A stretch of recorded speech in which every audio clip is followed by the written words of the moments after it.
This is Tumbleweed from Tough Enough, AJ Kirsch, and you're listening to InYourHeadOnline.com. All right, we are back here at In Your Head Wrestling Radio, and now we're joined by AJ Kirsch of Tough Enough. What's up, guys? How you doing? Good. Real good. Yeah. If you guys want to call in, it's 508-644-8503, and you can talk to AJ. First of all, I just got to know, where did the Tumbleweed nickname come from? Well, the very first day of training, first thing they had us do was do a bunch of rolls, shoulder rolls, forward rolls, backward rolls. They just wanted to get a sense for how we moved in the ring, and I took to it pretty well, and I stood up after doing the rolls they asked me to do, and they were just like, Tumbleweed, you're Tumbleweed. Is there any... I mean, thank God it wasn't Skidmarks. I mean, nothing against Ryan, but man, that nickname's going to stick with him for the rest of his career. We've been debating on the show. Where did that one come from? Is there any story there? As I recall, it was they were just kind of talking to everybody and getting a feel for what their past was, what their history was, and Booker T was talking to Ryan, and they had a hard time believing that he was a bouncer at a strip joint.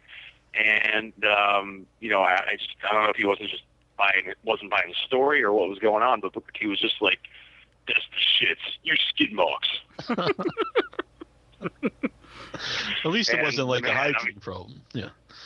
Yeah, no, it wasn't anything.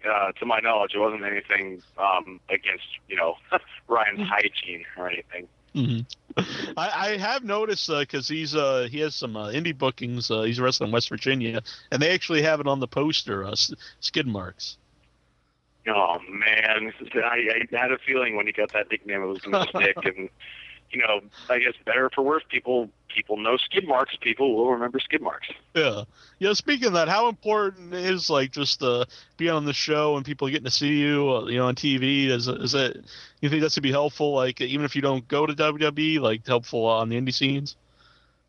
Absolutely. I was I get recognized pretty much every day, just either at the gym or just walking around. People are like, "Hey, aren't you on that reality show?" I'm like, yeah, it's me. Nice to meet you, man. And so it's to have that kind of visibility, and especially being under the WWE brand with that kind of visibility is just it's priceless. I mean, I think it's really going to help me no matter where I end up, whether it's WWE or Indies or wherever. I think it's really going to help. Mm-hmm. How did you get involved in the show in the first place? I heard from some friends of mine that were also indie workers that USA was bringing the show back. I heard USA wanted to kind of increase their reality show lineup, and they figured to bring back Tough Enough. So I heard about it. I put together an audition video, sent it in, and after a series of phone interviews, I ended up down in LA where we did a bunch of interviews in person. They flew 28 people into LA, and they ended up sending 14 of them back home, and the 14 they ended up keeping ended up being the cast of Tough Enough. Mm-hmm. How long had you been a wrestler? I've been working ever since October of 2005, so going on 5.5 years. Yeah. Do you think it was a good idea to use more of guys that were trained because when they win they could go right to WWE TV without having to go to developmental for a long time, and people might forget who they are by the time they're ready to be on TV? I think actually there was a great deal of intrigue based on the fact that there were people that had years of experience and there were people that had zero experience. And I give a lot of credit to contestants like Rima and Jeremiah, who went into this never having stepped foot in a wrestling ring in their life. And, Jeremiah really grabbed it by the horns and just used his freak athleticism to really make something out of it. And I definitely think he's got a future in this business if he decides to stick with it. And Rima, to her credit, she gave it everything she had too. You remember the first episode, I was like, is she really Miss USA? What is she doing here? She has no business being here. But she gave it everything she had, and her body just wasn't used to getting beat up like that. So, I admire her for giving it an honest to God shot, but her body gave out before her mind did. Mm-hmm. Anybody try to hook up with Rima on the show? You know what? I don't think anybody hooked up with anybody on the show. No, I think that that was I know it takes away from the drama and the whole kind of juiciness of the whole thing. But everybody there was pretty focused on the task at hand. Mm-hmm. Hey, did you have a question? Yeah, I got a question. Now we got the final episode coming up. It's down to Luke and Andy. Who's your money on? My money's on Luke, and he's got more experience than Andy. He's got a lot more charisma than Andy, and most importantly, he already has a relationship with the fans. Anyone who watches Tough Enough is going to be like, yeah, that Luke guy, that pretty boy, I hate that guy. And some guys spend months, if not years, trying to get that kind of relationship with the fans. And he's already, Tough Enough isn't even over yet. We have yet to see the finale, and everybody hates Luke. And so to already have that kind of relationship with the fans, I think is money in the WWE's pocket. So I think Luke is going to stay home. Is that something? Is that how he is off the air? Like kind of that same personality, kind of natural likability. Yeah, which is a good thing. The show is each episode. There's hundreds of hours of footage, and they have to whittle it down to 40-something minutes. And I can honestly say that the show did a great job of really accurately representing everybody's personality on the show to match the way they actually were in the house. So the Luke you're seeing on Tough Enough is the same Luke that we were training with, we were rooming with. So yeah, the Luke you're seeing is that's who Luke is. Mm-hmm. What was it like, watching the show for the first time? You were there, then you get to see it, on TV. What was it like? Yeah, we didn't get a chance to see into episodes until the rest of the world did. So it was really exciting, getting ready for the premiere and everything, and just to see what an incredible job everybody did on the show as far as its presentation and building the drama and telling the story. To know I was there was incredible, but it was just as exciting to watch it all happen again and see it from the camera's point of view, and also seeing what they decided to include and what they ultimately didn't include, because there were some moments that they didn't include that I was even thinking as I was watching them happen, I was like, man, this would have made for some great TV. Yeah. Do you think, maybe they could add that, like if they put out like a DVD, the whole season, they could add some deleted scenes? I'm hoping they do that.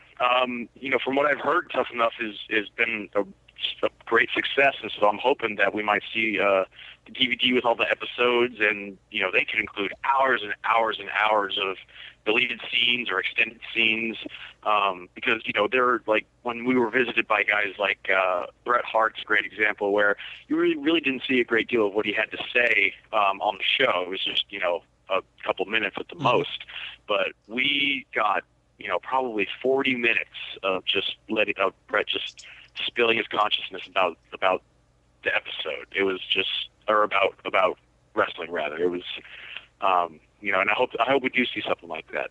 Yeah. Now, what was Austin like?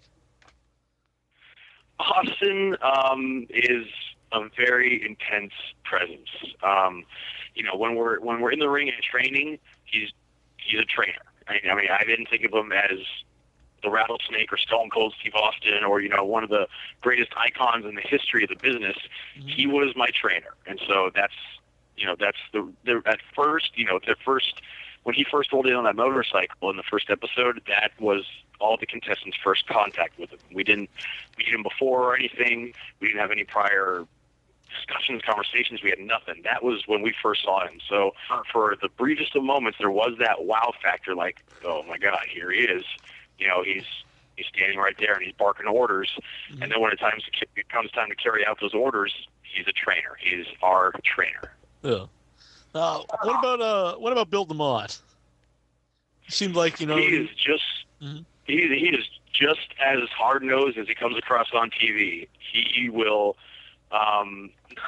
he will push you to places you did not know you could go, and he despite if some of the things he did on the show may come across as kind of mean-spirited or something, he really does deep down want to see us succeed, and I truly felt that whenever I was in the ring.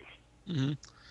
Were you able to hear him when he said under the breath on that in the episode where you got kicked off during the promo when he was like, damn, that, well, he didn't say damn, but that was a good job. Were you able to hear that No. when you were there? No, I wasn't. I as I was walking out, I don't know if he stayed in the ring and said that as I was already out of the building or what, but that was when I saw that episode. That was the first time I saw his reaction, and man, did that put a smile on my face, because when I left that ring, when I put the mic down, I felt like I'd done well, but I had no idea I made that kind of impression to freeze Bill DeMott in his tracks like that, and just to have him go like, man, that was good. Like that put a huge smile on my face. Yeah. Did you pay extra attention to that whole part because you get to see everyone's reaction? All the judges, all the trainers. Yeah. Well, for that particular skills challenge, they made each of us wait outside while each one individually cut their promo. So I have no idea what anybody else said or what the trainers said about it. So to actually hear the trainers talk about not just their reaction to my promo, but everyone else's was great. It was completely new to me. I hadn't seen that before. Mm-hmm. Now, I said this at the time. This was before I asked you to come on the show. I actually felt you got robbed because you won the challenge. And then you still got kicked off. I don't really see what the point of winning the challenge did. Did you feel the same way at all? No, I understood why. It was my time to leave. I'd come into that week having a rough couple weeks training. Being in the ring and being partially responsible for Christina's sprained ankle did not do me any favors. I felt like I wasn't performing as well as I could. And I knew it was a matter of time until it caught up to me. And, it's no secret. I think had Martin not injured his ankle, I think I would have been the next to go. But, I was feeling a little bit, out of place about that. But then I got to thinking about it, and, I thought to myself, when Austin had to take time off in the late 1999 to repair his broken neck, you think The Rock felt bad that he took over the number one spot in the company? Hell no, he didn't. He took that ball and he ran just as hard as Stone Cold did with it. So, I got to see him as like, all right, the leader of this competition is no longer here. That's great. That means it's time for me to step up. And Bill DeMott said it. He's like, one good day does not a competition make. I think that's how he put it. When the trainers were deliberating. So, no, I completely understand why even though I won the skills challenge, it was time for me to go. I'm not bitter about it. I completely understand it. For someone watching the show might not understand why you got part of the blame for Christina's injury. Just want to explain, what your role was in it.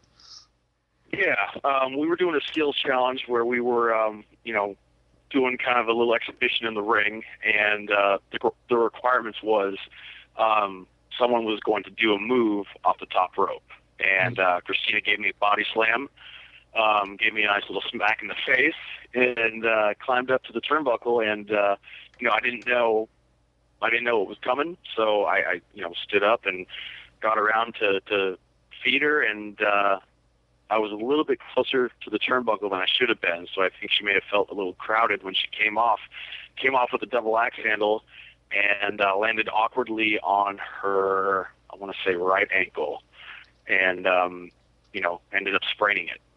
So I was, something I learned though is that when you're in the ring and something goes wrong, it's never just one person's fault. There's always something that somebody could have done better or to prevent it from happening. And for me, I should have been a little bit further away from the turnbuckle than I was. Mm-hmm. Inchman, did you have a question? Yeah, you cut a great promo in the ring. Do you feel that's your best attribute? Is your mic skills?